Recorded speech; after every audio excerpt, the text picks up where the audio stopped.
शिवसेना आमदार अपात्रता सुनावणीचा आजचा शेवटचा दिवस आहे आणि आज शिवसेना शिंदे गटाचे वकील महेश जेठमलानी आपला उर्वरित युक्तिवाद पूर्ण करतील।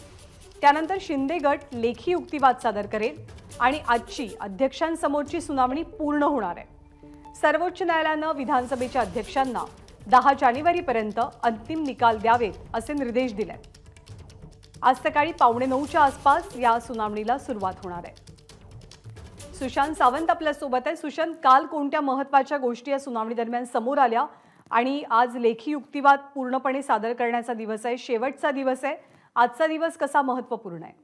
ज्ञानदा, जर आपण बघितलं असेल तर आज युक्तिवादाचा शेवटचा दिवस आहे। शिंदे गटाचे वकील जेठमलानी जे आहेत ते त्यांचा युक्तिवाद करतात आणि जर आपण पाहिलं असेल तर काल त्यांनी देवदत्त कामत यांनी जे मुद्दे उपस्थित केले ते मुद्दे जे आहेत ते कुठेतरी खोडून टाकण्याचा प्रयत्न जो आहे तो जेठमलानीकडून करण्यात आला। जेठमलानी काल म्हणाले की एकनाथ शिंदे यांची गटनेते पदावरून हकालपट्टी झाली नाही, तो एक ठराव बनाव आहे असं देखील म्हटलं। कारण आपण जर बघितलं असेल तर देवदत्त कामत यांच्याकडून सातत्याने असं सांगितलं जात होतं की वर्षा बंगल्यावर बैठक झाली आणि त्यावेळी हा ठराव झालेला होता। मात्र जेठमलानी आहेत त्यांनी हा संपूर्ण त्यांनी जे मुद्दा उपस्थित केला होता तो कुठेतरी खोडून टाकण्याचा प्रयत्न केला होता।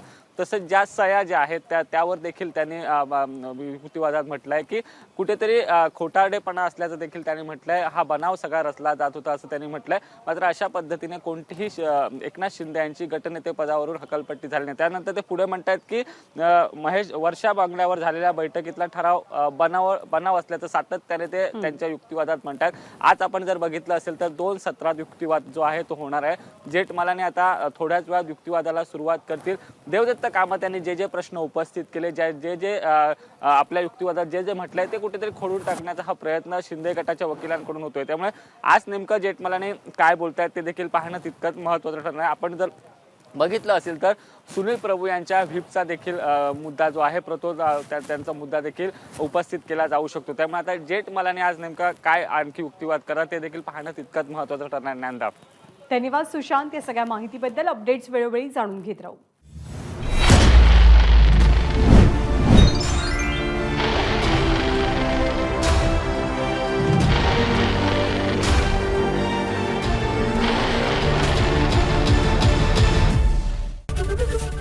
एबीपी माझा, उघडा डोळे बघा नीट।